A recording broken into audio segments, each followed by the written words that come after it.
Like, I've seen a little bit, like, I've watched them play. I think Yuri just got killed. He's trying to box him in. And then they start doing the Fortnite dance. What the hell does that even mean, boxing? What is this happening? Why? I don't understand.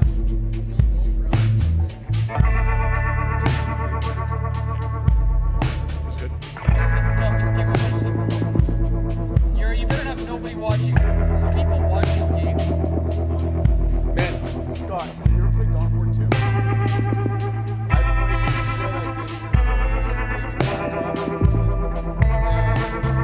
played hey man, you never know.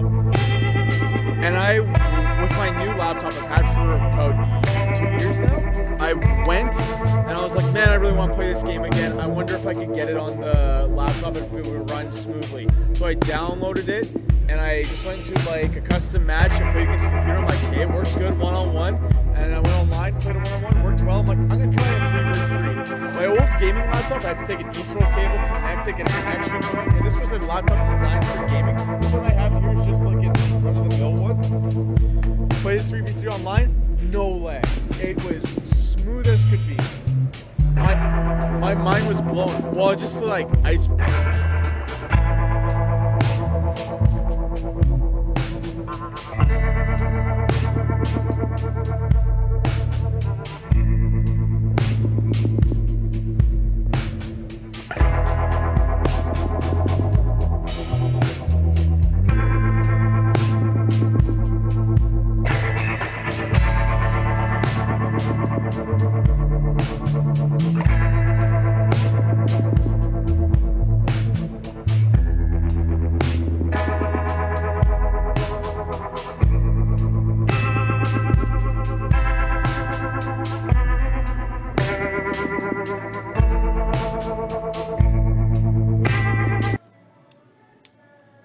What's going on, everybody?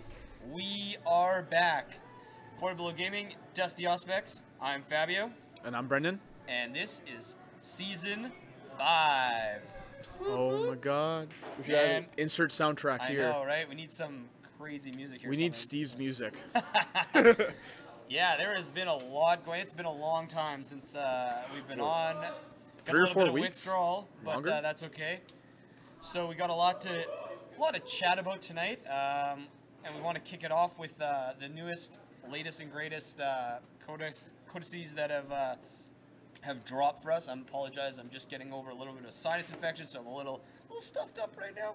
That's all right. So we had Death Watch drop, and also we have Harlequins. Any thoughts? Any feelies? Well, I would like to say I don't think Deathwatch has gotten the same treatment as Grey Knights have. I think Deathwatch is actually a fairly decent codex with lots of options, which is kind of what you want for an elite army, which is very nice. You got your heavies, you can take a shit ton of specials, you got close combat weapon, like your basic troop squad of infantry you can customize them for all shooting or all close combat or a little bit of both or a little bit, like, just, it's so much that you can work with. Like, it's honestly, I wish I was good with magnets because I would definitely magnetize that army. And correct me if I'm wrong, but there's certain units that you can actually take different types of models within that same unit. Like, yeah, it's so like nice. Like, so the actual lore behind the Deathwatch is that they're supposed to be like a very easy to work with squads. Like, they're supposed to be like interchangeable, and they take different units to match a certain mission. So you'll have your base squad of 5 vets. And then you can take, like, guys with jump packs, Vanguard vets, or you can take some bikers in your squad with, like, 5 dudes on foot. And you can just, they each come with different benefits. Like, Terminators make you essentially fearless. You don't have to take leadership. Bikes lets you jump out of combat and reassault. If you take a guy with a jump pack, he can jump out and your squad can still shoot. Are all in the same unit. All in the same unit if you take one. And as long as you take one guy of those types, yep, you have those abilities. You have those abilities. Wow. Deathwatch are definitely a nice modeler's dream. Or it's very fun. The scheme itself is actually not complicated, just being black with a silver left hand. So it's pretty straightforward to get into. But yeah, but the shoulder pads, right? The shoulder pads. Customize a shoulder pad Well, yeah, the left shoulder one is always the Deathwatch shoulder pad. The right one is a chapter. So you can go and you can just put plain ones on there and just build your own chapter. They have preset ones, you know, your Blood Angel, your Salamander, your Black Templar, like all that. You can put them on the shoulder to differentiate who they're from. It's a very flavorful army. But yeah, Deathwatch is actually, I don't think you're going to be seeing him collecting dust. I can't wait to get my force out there. They have a lot of nice abilities. They have mission tactics, which is like, against a certain battlefield role, you get rerolls of 1 to wound. So you pick at the beginning of the game, you're like, I'm going to choose troops because my opponent has a majority troop army. And throughout the rest of the game, you get rerolls of 1 unless you decide to use a stratagem or warlord trait. There's different ways that you can switch up the mission tactics. So you can be like, I've eliminated most of the troops, now I got to start hitting those heavies. So I'm going to use a command point to swap out the mission tactics. So now I'm going to reroll ones against heavies. And it's like, there's so many things you could do. There's warlord traits. I think there's just like a basic ability that a guy comes with. There is, if you take a Watchmaster, he reduces the command points on switching traits to 1. So usually the stratagem's about 2 command points if you want to switch your rerolls of 1 against a unit. But if you take a Watchmaster of your warlord, you only spend 1 command point. There's like, it's a really diverse army. I look forward to playing them. Like, I had the index stuff and I was building it, and it's going to be, I don't know how highly competitive it's going to be, but I think it's one of those armies that it's a thinking man army. It's like, you're not just like, take a couple of these, take a couple of those, mash them together, I got a good list. Yeah. It's more of like, okay, what do I need to accomplish certain roles, certain objectives? So do you think that they will be like a good addition to, say, maybe some like a guard platoon of some sort, possibly, and then maybe some of those nice shield captains, or like, you know what I mean, like they'll complement kind of those kind of armies where they have a role to play, but as a whole, as an army of just Deathwatch might not be, like you say, you don't think they'll be, you know, top end tier per se, army on their own, like, right? Right. So, I mean, it's just one of those things, like, it's hard to say right now because it's so new, but I'm thinking of weapons that like the frag cannon is such a solid weapon. It went down in points. Something else was actually better than the frag cannon. There's a one that can increase the AP to like -3, and it. That's just talking about. That's the nice thing about Deathwatch is they all come with special ammunition. Oh, okay. So the ones that give, like, Primaris now are part of the Deathwatch. Yes. They were in the index. Slick. And so they have their basic bolter, which is like 30 inches, strength 4, AP 1, but you can use special ammunition in them. So there's a special round like Vengeance round that is meant to hit Terminator or Marine equivalent armor. So anything that's a 3-up or a 2-up, and that gives you a additional -2. So that's how you can get the -3. So you can start stacking. That firing at -3 now. -3 at 30 inches with the Primaris. But even with basic Marines, you can still. Another big thing is the Deathwatch veterans can take storm bolters, so each guy can pump out 4 shots at 12-inch range. So, and not to mention you have the ammunition types that really what make them distinct. In previous editions, like back in 7th edition, the Marine Codex for Stern Guard, they had the same ammunition as the Deathwatch. But this edition of 8th edition, they've totally changed that. Now Stern Guard just have something called Special Issue Ammunition, which is like strength 4, -2, 1 damage. And only the Deathwatch get the specialty ammunition. So they get the Kraken rounds, which increase your range, and I think give you an additional -1. You have another one that's better at shooting things in cover, so you get a +1 to hit. Then you have a really, really nice one is I think it's Hellfire round. You wound anything except vehicles, and I think it's just said vehicles and Titans. You wound everything on a 2-up, minus those 2 options. Holy shit. So, yeah, in this edition, we're like strength. Like, a lot of weapons are wounding on 3s. It's hard to get that 2-up to wound because unless you're hitting like double their toughness. To have an army that can universally get 2-up to wound, and then again with the mission tactics where you reroll 1s. So you could have guys. You could have guys with 3-up to hit. Put a Watchmaster nearby. He's a 6-inch bubble that works like a Chapter Master, so he gives free roll rolls to hit. So you're hitting on 3s, re-rolling anything that you miss. And then you have 2s to wound, re-rolling 1s, and you can just shred through things, especially with Stormbolted. Oh, that's the thing. I think Deathwatch against a lot of infantry and infantry heavy list, like if they can hit right and hit hard with, like if somebody plays smart and knows what to hit and get rid of, then they can be committing early like we talked about it earlier. Yes, not overcommitting. Too early. Just taking your time, figuring out what you need to hit. Yeah, I think they're going to be like I've been having troubles making lists just because I like CP, and the thing with Marines is they're still pricey. They're still an elite army and you pay for it, and I think it might be too hard to run 2 battalions because you need 4 HQs. And unless you want to run cheap Marine HQs, then maybe it's a little bit more feasible. But I like my guys to be able to do stuff. Like, I don't want my captain just sitting there with bare load up. Taking a bunch of garbage just to get those command points, but you can't use your command points because you have a bunch of garbage. I want quality over quantity. So cool. So it sounds like overall it's a pretty I think it's really solid. Will it ally well? I don't know. I think individually, yeah. We'd love to hear some feedback on that. Absolutely. You guys, if anybody's tried or is anybody thinking about doing it? I think you can run them as a man, this is gonna be a long night. As a pure codex, and also. It's kind of cool. There's a warlord trait that every time you use a stratagem on a 5-up, you get it back. So they've got that recycle stratagem or command point warlord trait. Right? It was literally like copy and paste. Yeah. Keep it simple. So what about Harlequins? Harlequins? Have you haven't had a chance to look at any of that stuff? Not really. They've just started teasing some of the stuff that's come out. No, yeah, exactly. There's just Harlequins were something I thought were really cool. If any of you guys remember British West. Now I guess he's Canadian West. He's Canadian/British. He's Canadian/British West.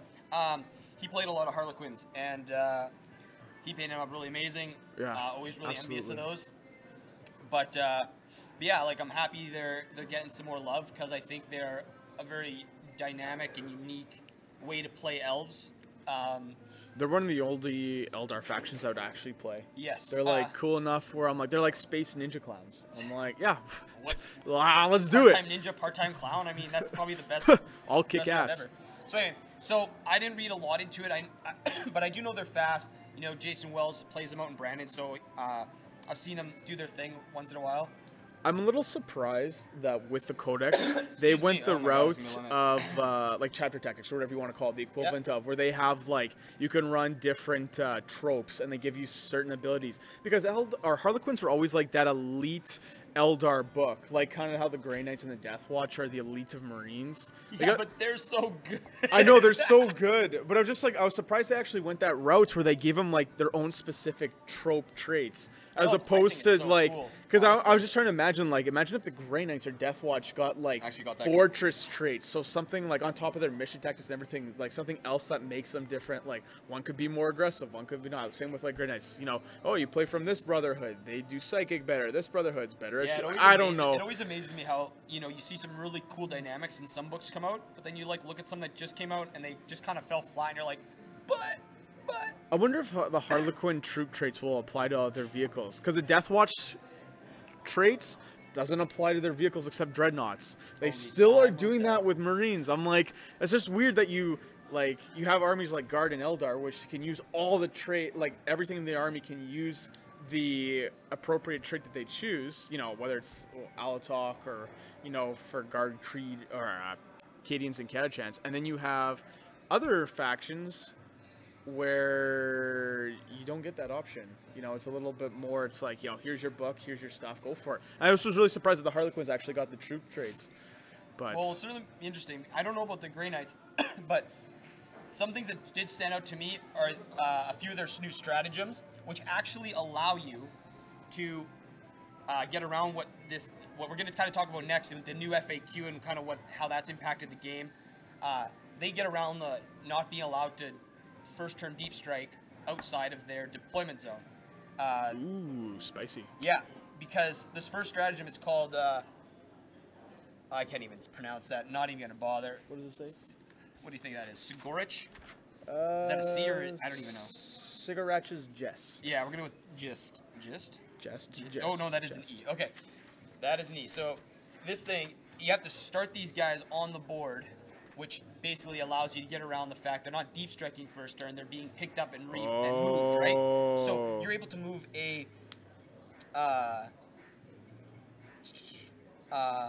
This does sound like something the Grey Knights have.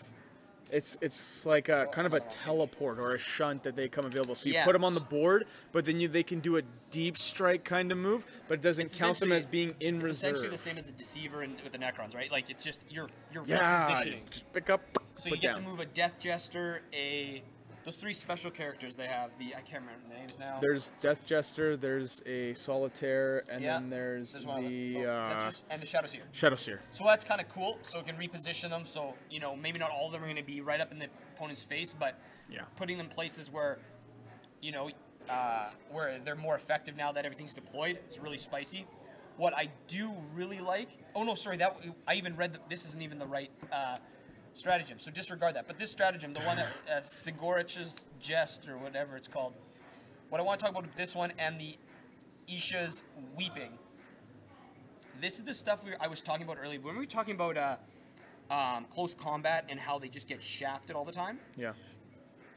Harlequins have answers. They have abilities that allow you to spend a command point, and if something left combat with you, you're allowed to shoot it at full ballista skill as if it was the shooting phase while they're falling back.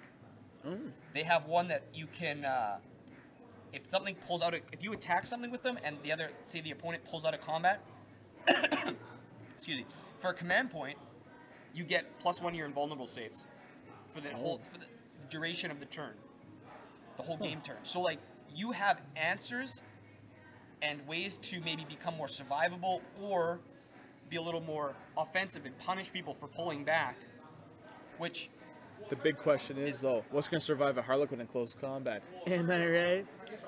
yeah, fucking kill everything. But that's what I But mean. Like, it is it's- like the 3-up is nice. I mean, the only thing though is like I think the way with Harlequins will still be you run boats with the Harleys in there, and they'll be like 5-man squads. Sure. But I mean, still giving one the a end of the 3-up, like The fact, not one, the unit. well, that's what I mean. The units, like Right. one unit though. So if it's like a really clutch unit, but still a Yeah. 3-up on a T3 model. You know what? That's the Still thing. a 3-up invul. And you know what? Like different stages of the game, you might think about like, it's not that big of a deal now. But there could be like those moments where you're having a Trust really me. close game and you're getting down to it, and you're like, In one geez, of the I gotta last get out of games- combat, and you pull out, and then he activates that, and you're like, oh my god, I don't have the You don't have firepower the to deal like, with that. I took a turn of so much fire in this last gameplay against John at Hin City. He needed I had 1 wound left on a Wraith. I must have made about 30 to 40 3-up invols. Oh, that's so stressful. It was so clutch, and it gave me points because it gave me the 4 quarters in the progressive Oh, objectives recon, and stuff. yeah. So like having that 3-up invol is huge. It really can, be a deterring factor. So it was really nice to see that close combat is getting answers for people just trying to walk away from combat for free. Yeah. So I don't know what anybody else thinks about that, but I thought that stood out to me as something that was just really cool from a tactical standpoint, especially for an army that is delicate and it's hard now to get into combat. And I think Harlequins, they need something like that because they do have some shooting, which can be nice, but their majority of the army wants to get up in your They're all face in, and start yeah. slicing and dicing, They want to wreck your pooper. and they need stuff Can to I keep say them that, alive. Austin? I guess I already said it. That's All not bad. anyway. So yeah, what do we got? The FAQ. So the FAQ's dropped. Everyone knows the deal. Some love it, died some in. hate it. Some pick things they love. Some people pick things they hate. What are your thoughts? What are my thoughts on Thoughts? the FAQ? There's a lot. I mean, it's a pretty I'm going to be broad- honest. I'm going to be a little critical and say that the amount of changes and what came out in the FAQ felt like it took a lot longer than it should have. Like, what was it, over a month that we had to wait for it to actually be released? And when you actually saw it, I was like, I'm expecting a lot more than what I got with this FAQ.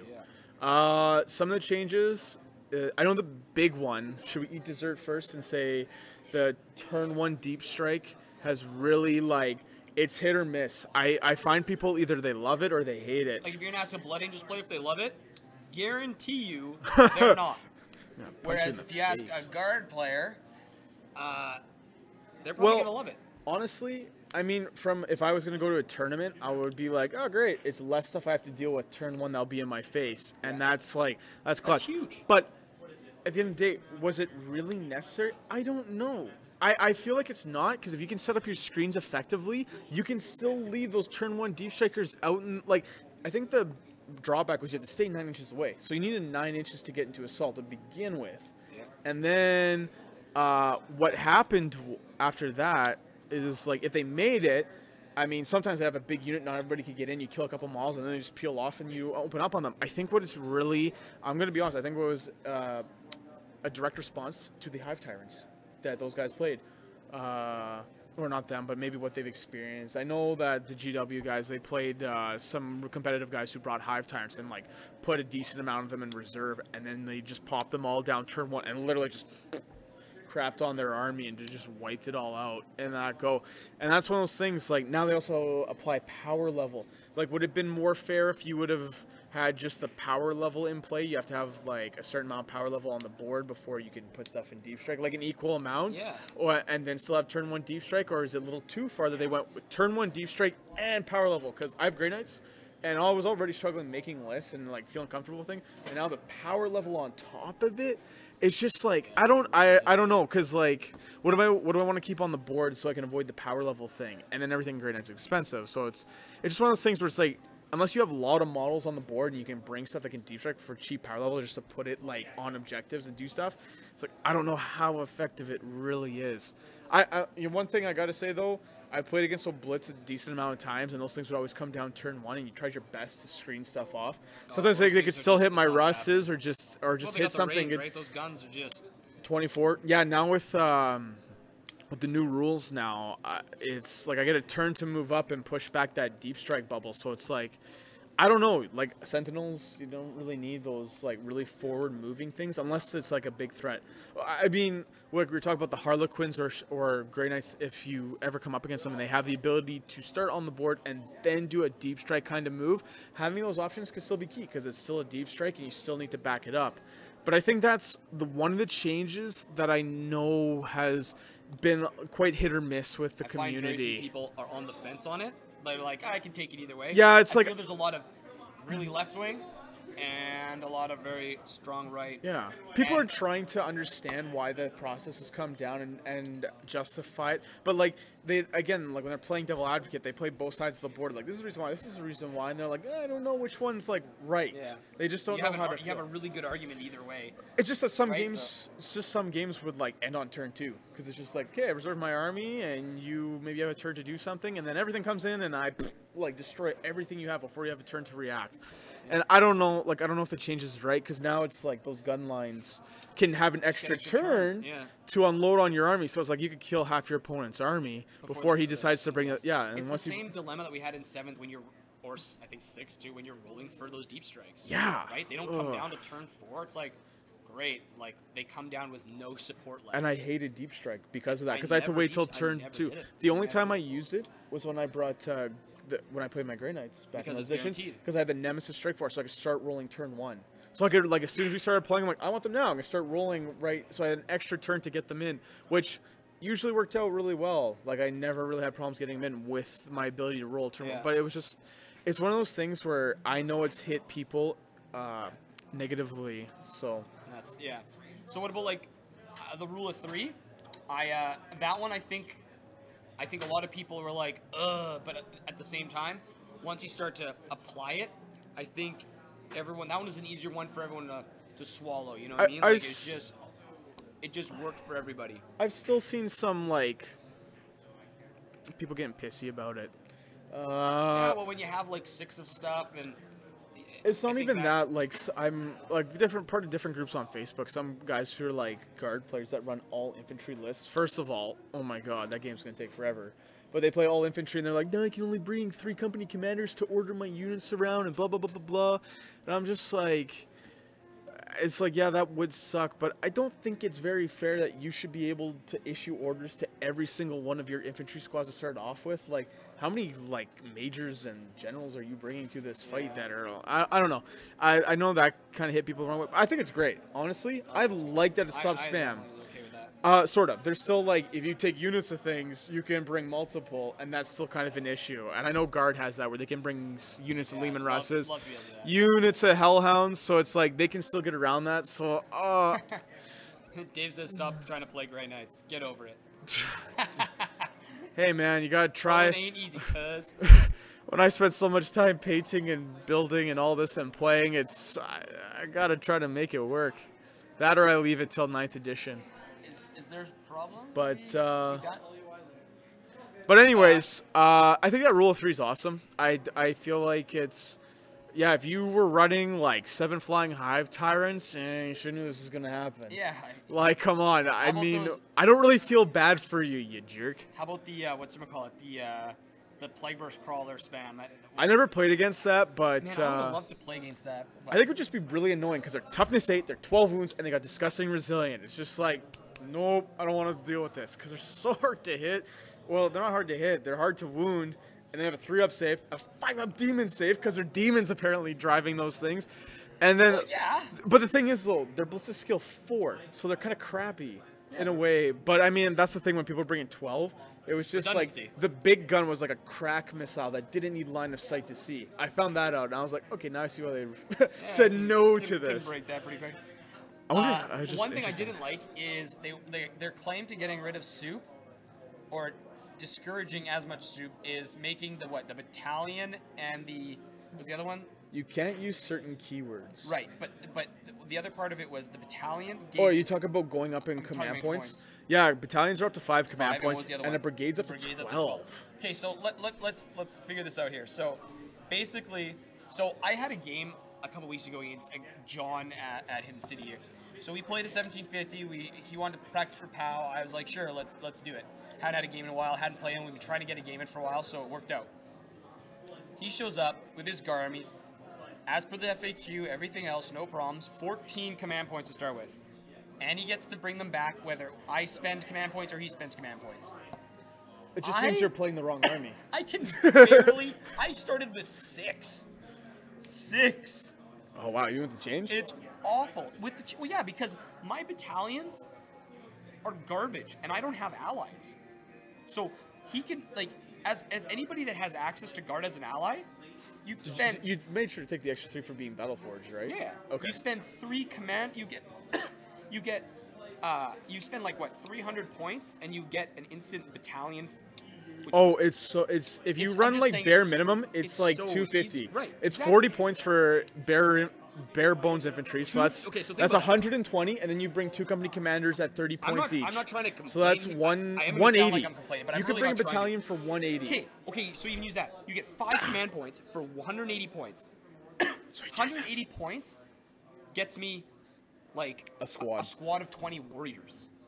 And hey man, it's you know what I mean? Like building with the elite list like my Death Watch. If I want to start throwing in weapons, it's the same thing. It's like 153. So not only I only start with 6, but every time I spend one, he gets more. Every time he spends them, he gets more. So it took me 6 turns of grinding out a full game with him to get rid of all 14 of his command points. And he said, "Wow, that's the first time I've ever had to use all my command points." I literally wanted to flip the table because I was like, I was struggling on 6. Like I had a few aces in my sleeve, and that's all I got out of it. I was like, okay, boom, boom, boom. I got lucky because I got a few of mine back because I took the replenishment as well, which mine is shit. So I don't. Is yours 6-up one? No, mine's a 5-up. Oh, is it? With the Warlord trait or whatever. Okay. But anyway, yeah. Well, when we were playing those guys in Brandon, they ran like when they deployed everything on their table. Our last game, guys were there were 2 gentlemen that were running Admech and Death Guard.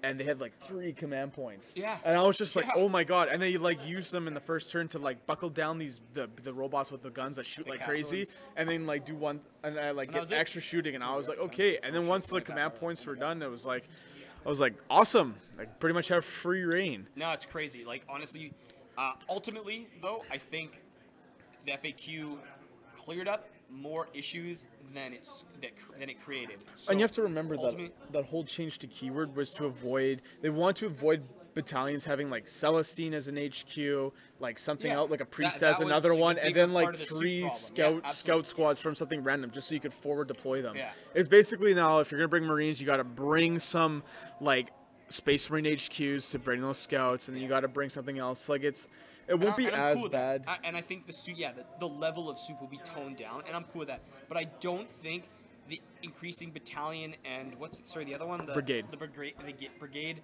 detachments command points was the right way to do that. I think that was a total oversight because not everyone's capable of achieving those as easily It might just be it's like the whole stratagem issue now, though, because you're always gonna have like an army that has cheat models that can get easy command points, and it just feels like one of those things. Are important. To Yeah, some, like the only solution I can think of is that certain books, like depending on what detachment they take, should give you a certain amount of command points. So like you have maybe honestly, Grey Knights, if they took a battalion, which is 2 HQ 3 troops, they get 5. But if a guard takes it, they only get 3. Something to balance out, because guard can make it for so cheap. It's stupid. Or the more units you have that share the exact same keywords, perhaps you get bonuses. Oh, so if you run like pure faction. If you're running pure so faction, if you're not like, I'm going to bring 3 different books today. Yeah, so chances are if I'm running pure faction, I'll have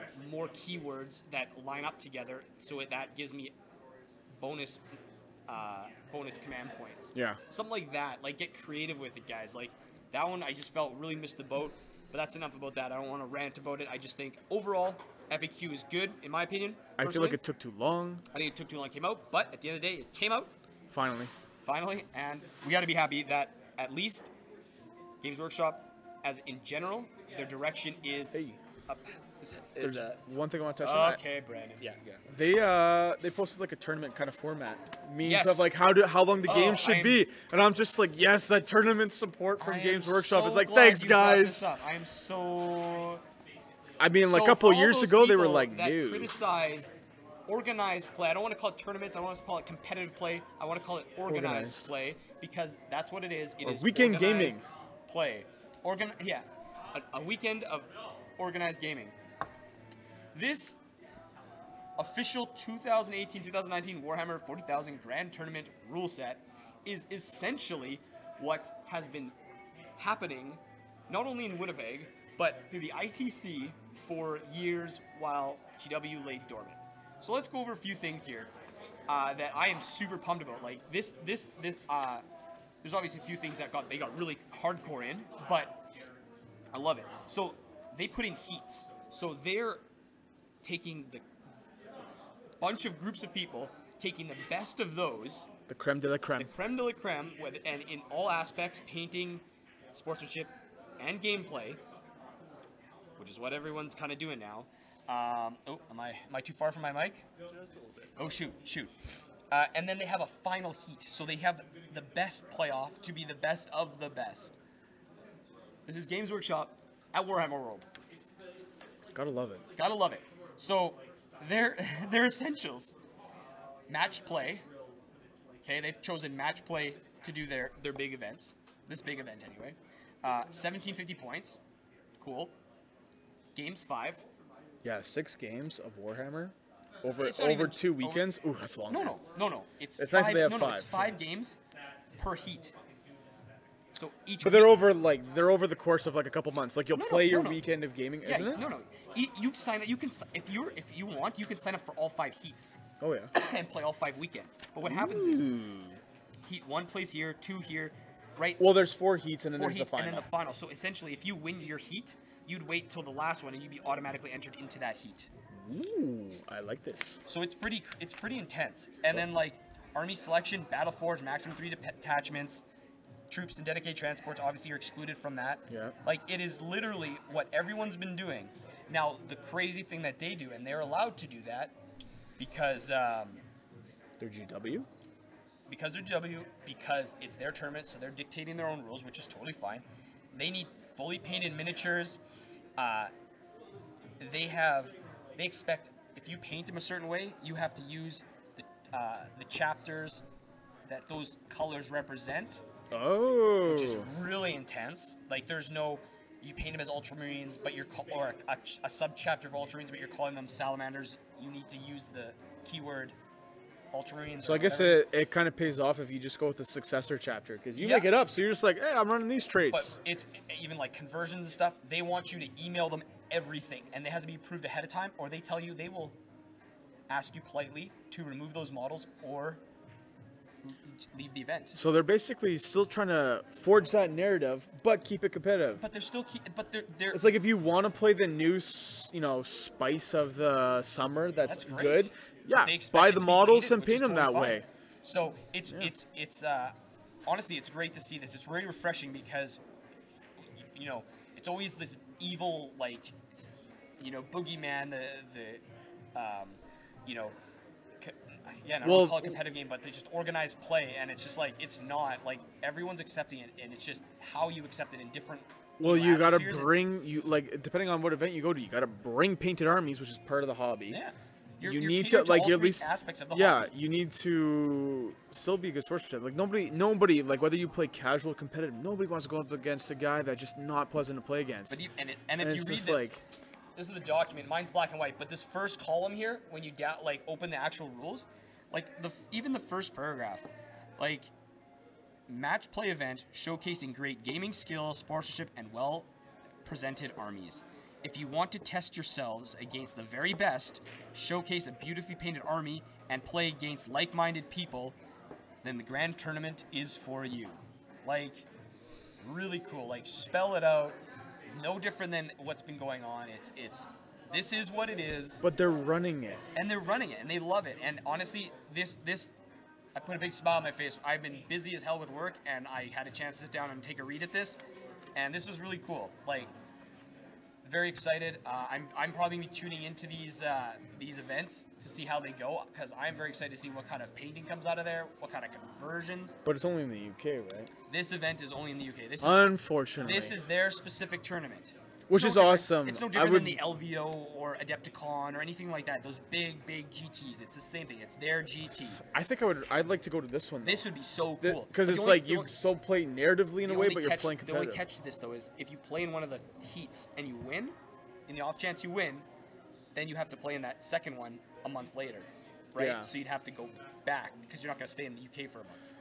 The only, and that's what I'm thinking, I'm like, what'd be awesome is if I would have been able to actually go teach in the UK. That would have been the only time I could have actually been able to do that. But I already have a lady here, and that's not going to happen. The struggle, getting tied down. That's okay. Just kidding. There's enough tournaments here to satisfy my craving. So we got some rumors. I believe this was Dave in one of our chats. He dropped this. It was kind of a what they kind of see coming for the rest of the, I guess the year. They've got the Drakari Codex, they got Harlequin Codex, Kill Teams. They said end of spring, and the spring's not over, and the Drakari Codex is out, and the Harlequin Codex is out, and Kill Team, I guess if you're could be on deck for May, June. Is Kill Team its own thing? Like, is it one of the, Kill Team, one-off games? It was its own game, yep. Yeah, okay. And then summer, you got Imperial Knight, you got Codex Space Wolves, you got Gorka Morka box game. That's kind of coming August through September. And then you got November, December, Slanesh Demons, maybe Fulgrim, and then maybe the Orc Codex. John's going to be happy about that. I think this Slanesh thing is a real deal. One, because of the rumors. Two, because Age of Sigmar 2.0 is coming out, and I think Slanesh is going to be kind of one of their feature armies. Slanesh always gets the poop end of the stick. Yeah, so it's really cool that they're now getting pushed to they're getting fisted up to the front. Because personally, I'm getting tired of Nurgle demons. Thurston can't hear us, but yeah, disgustingly resilient is disgustingly annoying. That's what they should change that rule to. Ooh, shots fired. You know what? So this is really cool. They gotta.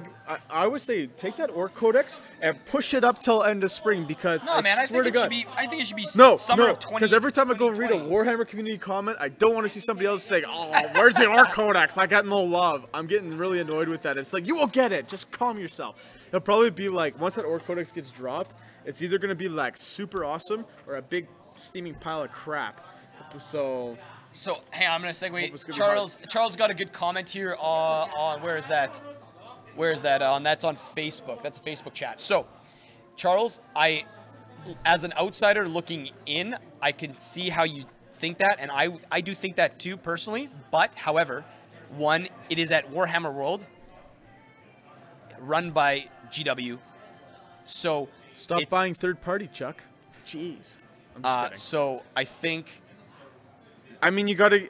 They have the right to do that in that scenario, right? Like, which is a shame because there are some third-party like conversions or things you can add onto models that look really like even something from like I think Cromlech just has Cyborg like miniatures. Yeah, there's always Slanesh or like but they just don't want that because when they're going to be taking really close-up pictures, they're going to be sharing it Yeah, You know, they want in you their, to have you're original. in their building. Like it's in their Yeah. building. You can't do that. So Yeah, I mean, you I can't get go both into sides. you I get can't both go sides. into Boston Pizza with a pizza from Papa John's and just sit there and be like, "This You is don't this is bring okay." a pizza in. You skip the dishes it there. Obviously, like, gotta be like a boss.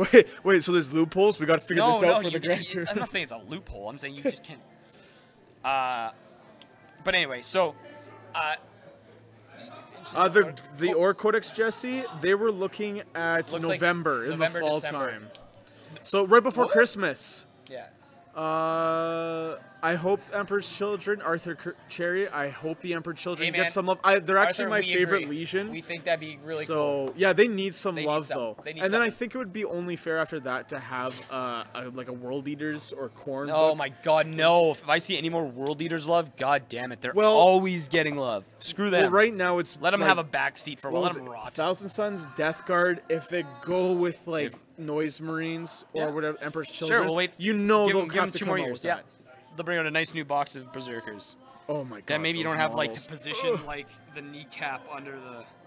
Man, Joints have you are garbage. seen those models? And their hands. They're not even holding on to any like this trigger figure's not even on the bolt pistol. He's just like this with his hand. I'm like, oh, what was that? Early Okay. 3rd edition models? So a couple other things we definitely got to talk about. That webway gate. Did you look at the rules for that webway gate? Oh, is it that? I saw the $120 picture model, of it. Awful. That thing is okay. No, okay. let me Did you correct. see the picture though? Like the Wraith Knight was like under it. It was a big. So it's webway massive. gate. Okay, it's so massive. maybe the 120 maybe justifiable. I'm not paying for that. Maybe. I'm saying maybe, guys. But as far as its rules go, man, I'm sorry, I'm dying here. It's awful. I think it's awful. I think unless I'm missing something, unless there's a second page of sweet rules for this thing. It's gonna be a cool piece of terrain that can't Cool piece block of the terrain. line of sight. But that's the problem. At $120, I don't feel it's a good piece of terrain because it doesn't block line of sight. It's huge, which is really its only quality that I'm really into. But again, like price point, it doesn't really is not effective terrain. No. And you know, as much as When I I don't looked want to at it- say this, like you can make it out of blue foam. Oh yeah, I've seen people make those out of plastic like, card. I honestly, You could if go I to the had- dollar store and buy little beads and stuff and glue them on yeah, as your and just I do it think, yourself. Like what's his face? Plays the Orcs. I'm lost. Dan? No. Conversions, lots of them. Somebody- Alex? Thank you, Alex Bedard. If I asked him to build me that webway gate or whatever, I bet you he can make one almost exactly the same out of plastic card and blue foam, and it would be mint. What do we got? We got some more questions. You guys coming to Capital City, blah blah. Trevor Holt, where is that and when is that? Yeah. Drop a link in the chat, my man. Or message us personally. and, Otherwise, I would we'll let you know. immediately have to say no because based on my questions. Yeah. What is this? But I just want to go back to that piece of terrain for a sec. It just Okay, fine. well, it's just $120 for like essentially like just 2 long pieces of plastic that you put I mean, on I the get board. it. It's a mold and stuff, but I don't think it was anything. You know what also threw me off was like their terrain that they released, like the Eldar terrain, the different like the new Eldar trees. I'm like, I've never seen that on a table yet. trees do not do anything in this edition. No. Not feeling it. Anyway, what I do want to talk about though, and this one is a total 180 from this webway gate. Adeptus Titanicus, guys. Oh. Man, I've been always like Necrons this, Necrons that. I don't really buy much other than my Necrons. Which you buy Adeptus excessively. Titanicus, man, I think I'm feeling this game. For like $300, you get a massive amount of terrain, all modular, and interlocking board pieces, which isn't like what I'm too crazy about, but it's part of the set, fine. But it's freaking Warhound and what's the bigger the Warlord Titans and stuff, and man, it's just as a one-off game. This one I'm really feeling. Ottawa in August. Can you pin that comment? I'll take a look at it later. Trevor, thanks for dropping that. That's sweet. I'll take a look at that later, and I'll message you if we have any questions. Yeah, if it's in August, I doubt it. I'm going to Vegas. Oh well, if I be that way. Anyway, I will. So anyway, Adeptus Titanicus. I would like to Haven't go read a whole lot on it, but from what I have seen and what I have read, This looks like an ace in the hole. And apparently the biggest titans for that game are, what's we call it? Dreadnought size. So you can probably see some conversions so it's kind of. like epic. Yes, it's epic. Yes. Oh my god. Epic scale. Man, I just go on a quick little tangent. When I was younger, my next door neighbor said I told him, oh, I got these cool models from Games Workshop. Yeah. And he was older than me, and he's like, oh man, I remember going there back in the day. He's like, hey, you can have my stuff. So he had some marine stuff like that. He had epic stuff. He had like little Land Raiders, which look like those little demolition vehicles from Forge World that the guard have. They were Land Raiders, and they had like little Marines in them. I don't know what I do with that stuff. I think I was just so like, tiny. I don't need it. I threw it out. Just like a Lego. Oh man, Jesse, make sure to get in the Winnipeg War Council chat and show us some progress on that Stompa. Do it. Do it. Everybody likes orc stuff. What are you talking about? The conversions, man. I've tried orcs like 4 times just because I keep seeing conversions at You should magnetize all the options. Shut up. That's so old. Anyway. It's not gonna die. Anyway, let's talk about some local stuff. We got 12 minutes before we got to wrap this bad boy show up. We're making great time. Hope you guys are enjoying this so far, because man, there's so much shit going on. If you guys, I just can't contain myself. If everyone's like Chris Brown over here that buries his head in the sand and doesn't read online ever, he's very behind. Well, maybe he actually works when he's at work. Well, that's a him problem. Anyway, Jesse is he makes his paychecks. God darn it. Hey man, I always tell everyone, if you got conversions or anything, legit post that shit on Winnipeg. Yeah, in Winnipeg World Council. The council page. We do painting contests, conversion contests, just for the shits of it, just to get people like showing off their stuff and motivated to do their own stuff. So and it doesn't just have to be 40K. It could be anything. We've had Infinity. I think we had some Star Wars stuff. Action, we had Star Wars. We've had Age of Sigmar. Whatever. Flames of War. Flames of War. Yeah. I know. Man, just post that shit up. Love to see it. Anyway, so let's talk about Bronco. I'm so stuffed. Bronco Brawl. It was good. Okay, moving on. Whoa, just kidding. Whoa. No. We actually have to give we got huge some shout-outs. shout-outs. We got some shout-outs. So first off, shout-out to Eric for running it. I wanted to go out, but unfortunately I had a mini World Cup soccer game, so I could not. And then I ended up getting a launcher through my front window of my car. It cost me $20,000 in damages. Really cool, really happy. But anyway, fantastic. That's what insurance for. Yeah. I would have loved to have gone too, but it was just, I think, like, all of a sudden, all these tournaments out, bang, bang, I can't hit them all. I can't go all the way out to Brandon again for another one. But anyway, so as 40 Below, we did put some stuff up for prizes to help generate some cash for the survivors and and some of the people affected by the tragedy. So that was really good. It's actually awesome that 30 players were able to make it out to Brandon on a relatively short notice. It was 30 players. Unfortunately, we can't get the website up. Something's going on here, but that's okay. We're just going to talk about it quickly. So big shout out to Eric for kind of leading that charge. They raised how much money, Brendan? $1,085. You got this. There you go. Nailed it. As far as that's solid. 30 really players. 30 players. Was it 1 day of gaming? 1 day of that gaming. Can raise over $1 grand. Like, way to go, guys. That is awesome that you were able to raise so much. And it was honestly awesome because I remember Eric was posting in the Brandon chat and the Winnipeg War Council. He was asking like if anybody would be interested. A lot of people were. I think he got organized in like a month. It wasn't very long. Less than 2 months, and people big shout 30 out to players. The Best Coast pairings to help helped him a lot getting that going. That the app just makes TOing hell of a lot easier. So it's nice that he didn't have to get too stressed on that end. But yeah, so basically at $1,085 raised, that's almost $40 a person in, I guess, donations in some way, shape, or form. So that's really cool. So way to good go, on Manitoba. Everyone that went out there. That's awesome. I think some guys from Saskatchewan went. That's awesome. There was a couple Saskatchewians, and then I think there was most of the guys were Brandon guys. I think Eric was telling me that there was a lot of guys that don't typically play in events, but collect 40K that went out to it because of the cause, which is really cool. Yeah. Kind of going against your, maybe what you believe in terms of how you like the hobby and stuff, and just kind of support a good cause. So that was good on you guys. Don't know names, but anyway, we got best overall was Ryan Mandrick playing Chaos Space Marines. So he's a Saskatchewan or somewhere around that area. We have best general is Marcus Trowbridge playing Tau. Congratulations. And best painted was Reed Gobbin with the Death Guard. So congrats to all those that went out and supported. Congrats to those who placed first in their respective categories. But yeah, congratulations to Eric again for putting on a good event, 30 players, and raising money for a good cause.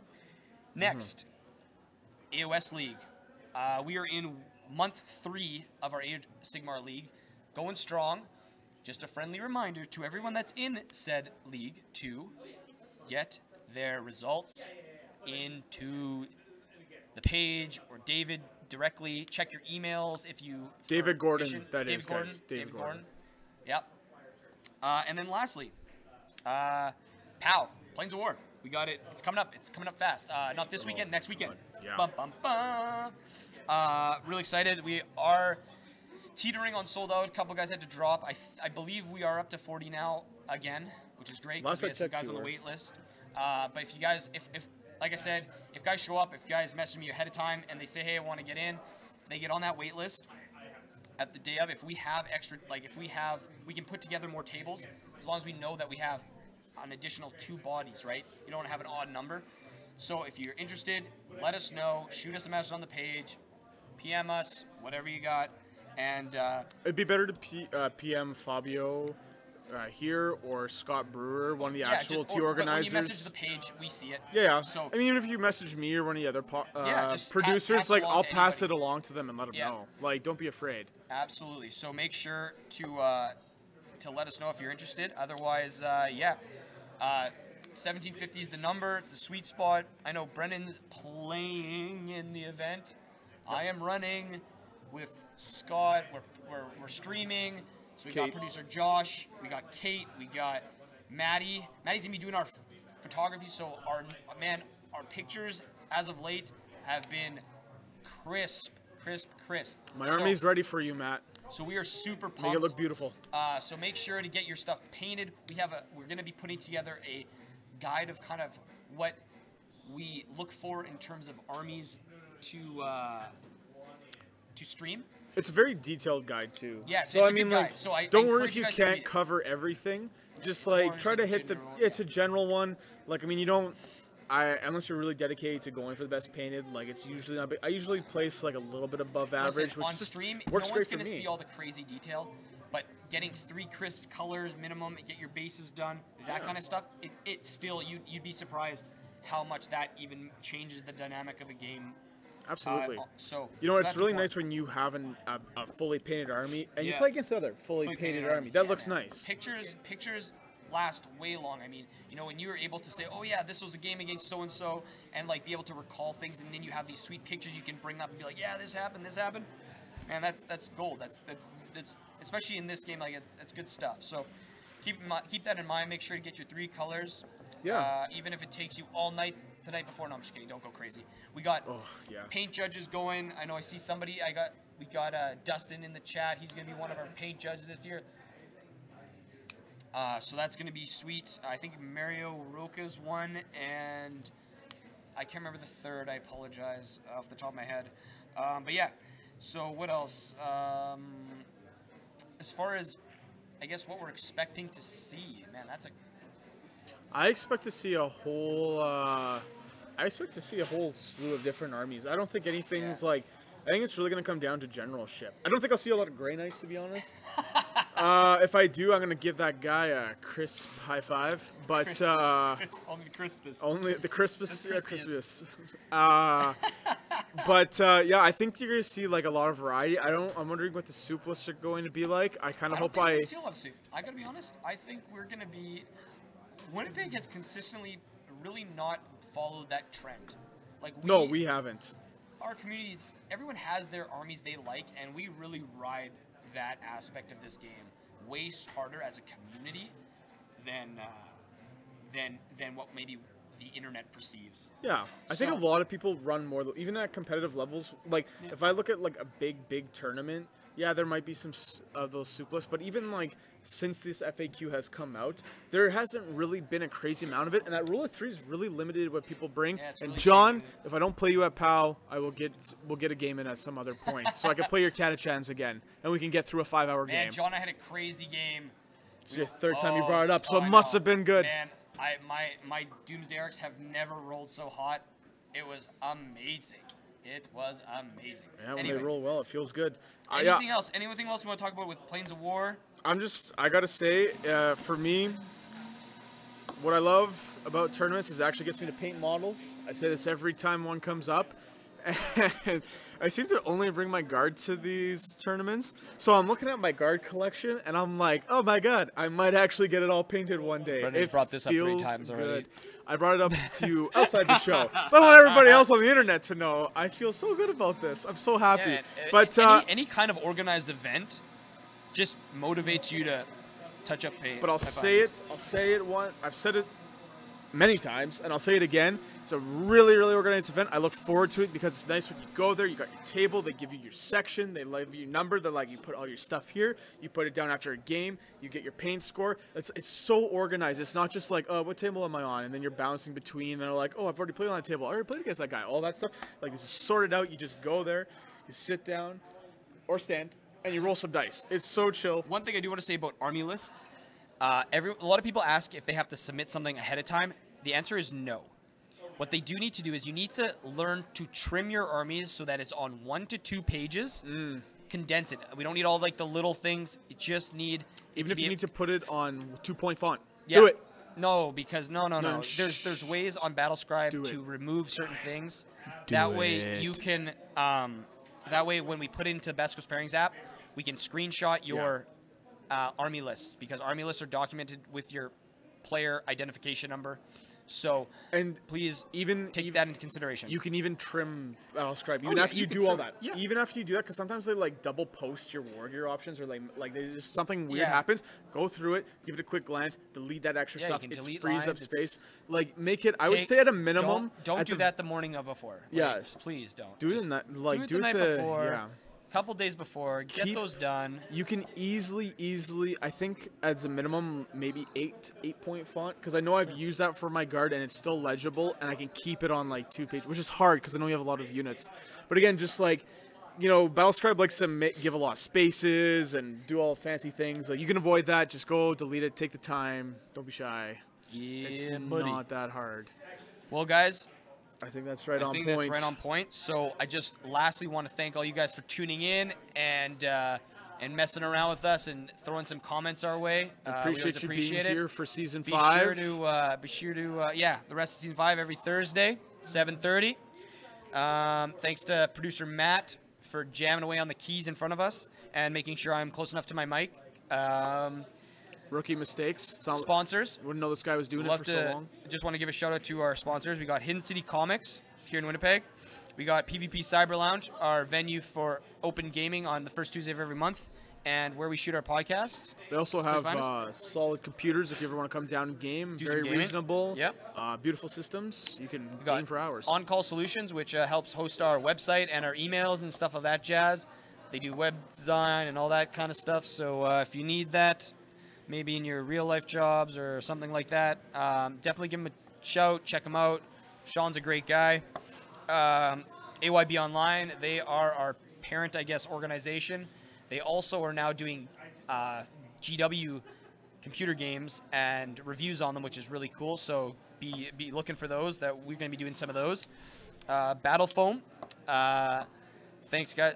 That foam is dope. Yeah, so that's good stuff. Game night games and cool stuff. New with us, they got a new location. The space is amazing, really well lit, well organized, smells great in there. Definitely go check it out. Lots of space for gaming, and not just tabletop gaming. Like you got card games and everything. Dice trays, they are the place to hit up for dice trays. Just FYI. And last but certainly not least, Byron with Northern Lights Terrain. Thanks for all the terrain. Thanks for putting up with us, and we appreciate each and every one of your support. So, in saying that, Brendan, sign us off. I hope you got something good for season 5, my man. Oh, I didn't come up with anything new. So, what did I say last? If you roll a 1, it's 6 in Australia. Oh, yes. I'm going to get a shirt with that, too. I'm going to get a 1 on the shirt. Cut this. And I'm going to say it's a 6. Cut this. Get I'm going to do that. I'm going to wear that. That's going to become legit. I'm out. I quit. I'm done. Bye.